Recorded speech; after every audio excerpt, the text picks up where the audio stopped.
வணக்கம் நேர்களே எல்லோரும் எப்படி இருக்கீங்க? மீண்டும் உறங்கும் முன் ஒரு சிந்தனை கதை நிகழ்ச்சியினுடைய சந்திப்பதில் எனக்கு பெருமகிழ்வும், ஆனந்தமும். ஆனால் இன்று உறங்கும் முன் ஒரு சிந்தனை கதையில் சிந்தனை ஒரு அருமையான சிந்தனைய தான் பார்க்க போறோம். இன்று கதை அல்ல, இருந்தாலும் சிந்தனை உங்களை உங்கள் சிந்தனையை தூண்டும் ஒரு அருமையான பதிவு தான் இணையத்தில் நான் வாசித்தது. உங்களுக்காக அதை பகிர்வதில் எனக்கு பெரும் மகிழ்வும், ஆனந்தமும். இதோ வாருங்கள். அந்த பதிவு எப்படி அமைகிறது என்றால், யாரும் உங்கள் எதிரி அல்ல. உங்களை எரிச்சலூட்டும் எவரும் பொறுமையையும், அமைதியையும் உங்களுக்கு கற்பிக்கிறார்கள். அப்படின்னு அருமையா அந்த பதிவு சொல்லுது.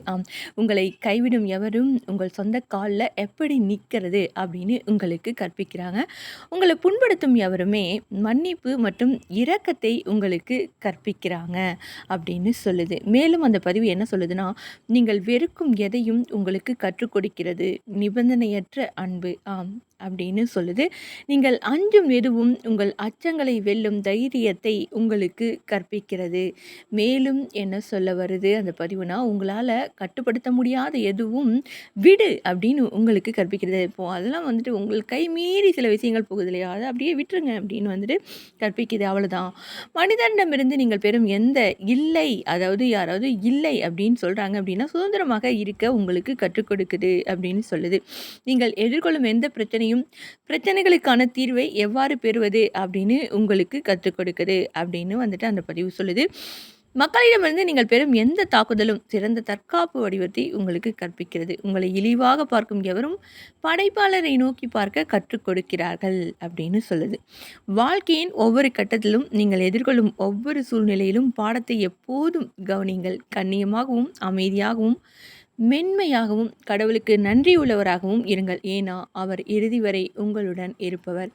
வாழ்க்கை எனக்கு பாடங்களை கற்றுக் கொடுத்தது. என் குறுக்கு வழியில் மக்களை நான் பார்க்கவில்லை. ஏன்னா மனிதர்கள் நம்பகமானவர்கள் அல்ல. என் நம்பிக்கையின் ஆசிரியராகவும் முடிப்பவராகவும் நான் கடவுளை மட்டுமே பார்க்கிறேன் அப்படின்னு அந்த பதிவு சொல்லுது. உங்கள் வாழ்க்கையை யாரும் காட்டி கொடுக்காமலோ, புண்படுத்தாமலோ, ஏமாற்றமடையாமலோ, அவமானப்படுத்தாமலோ அல்லது புண்படுத்தாமலோ நீங்கள் வாழ்கிறீர்களோ, அப்போது நீங்கள் தகுதியான எதையும் செய்யவில்லை அப்படின்னு அர்த்தம் அப்படின்னு சொல்லுது. வாழ்க்கையின் அழகு அது ஏமாற்றங்கள் மற்றும் துரோகங்களுடன் வரும். நீங்கள் எதிர்பார்க்காதவர்களிடமிருந்து. துரதிர்ஷ்டவசமாக நம்மில் சிலர் இந்த துரோகங்கள் மற்றும் ஏமாற்றங்களை நினைத்து அழுவதில் அதிக நேரத்தை நாம் செலவிடுறோம். மேலும் எல்லா சூழ்நிலைகளுக்கும் பலியாகி விடுகிறோம். ஒரு விஷயத்தை நினைவில் வையுங்கள். கோபத்தை அடக்குவது சுவரில் தலையை தட்டி மற்றவர் வலியை உணர வேண்டும் என்று எதிர்பார்ப்பது போலதான் நீங்கள் உங்களை மட்டுமே காயப்படுத்திக் கொள்கிறீர்கள் என்பதை உணருங்கள். உண்மை என்னன்னா, உலகம் எரிச்சலூட்டும், குறும்பு, முட்டாள்தனம் மற்றும் நன்றியற்ற மனிதர்களால் நிரம்பியிருக்கு. மேலும் வாழ்க்கையில் ஒரு கட்டத்தில் அல்லது இன்னொரு கட்டத்தில் நீங்கள் அவர்களை சந்திக்க நேரிடும். ஆனால் அவர்களை ஞானத்தோடும் முதிர்ச்சியோடும் கையாள்வதே சிறந்த விஷயம் அப்படின்னு அந்த பதிவு அழகாக சொல்லுது. எல்லோரும் உங்களை நேசிக்கவோ, உங்களைப் போல சிந்திக்கவோ அல்லது உங்களைப் போல நடந்து கொள்ளவோ முடியாது.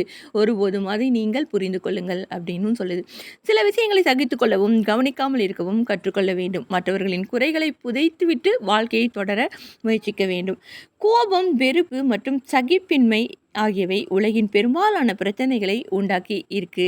அவை எதையும் தீர்க்கவில்லை. அதாவது பிரச்சனைகளை தான் உண்டாக்கி இருக்கு, அவை தீர்க்கல அப்படின்னு அழகாக சொல்லுது அந்த பதிவு. வாழ்க்கை குறுகியது. உங்களுக்கு இன்னும் எவ்வளவு நேரம் இருக்கிறது என்று உங்களுக்கு தெரியாது.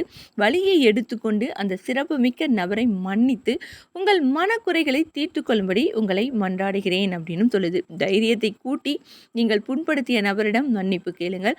வாழ்க்கை என்பது உங்களிடம் உள்ள பணம், வீடுகள் அல்லது நிறுவனங்களால் அளவிடப்படுவது கிடையாது. மாறாக மற்றவர்களின் வாழ்க்கையில் நீங்கள் ஏற்படுத்திய நேர்மறையான தாக்கத்தால் அளவிடப்படுகிறது அப்படின்னு ரொம்ப அருமையாக அந்த சிந்தனை சொல்லுது. ரொம்ப அருமையான சிந்தனை தான். நீங்களும் யோசித்து பாருங்கள், எப்படி நாம் வாழ்விலே எப்படி பல நிகழ்வுகளை கடந்து கொண்டு இருக்கிறோம் என்பதை என்று சொல்லிக்கொண்டு நான் விடைபெறுகிறேன். அன்பு நேயர்களே, இப்படியான ஒரு அருமையான சிந்தனையோடு மீண்டும் சந்திக்கலாம். அதுவரை உங்களிடமிருந்து விடைபெறுவது நான் உங்கள் அன்பறிவிப்பாளர் சகோதரி இளைவேணி கிருஷ்ணா. வணக்கம் அன்பு நேய சொந்தங்களே. நன்றி நேயர்களே.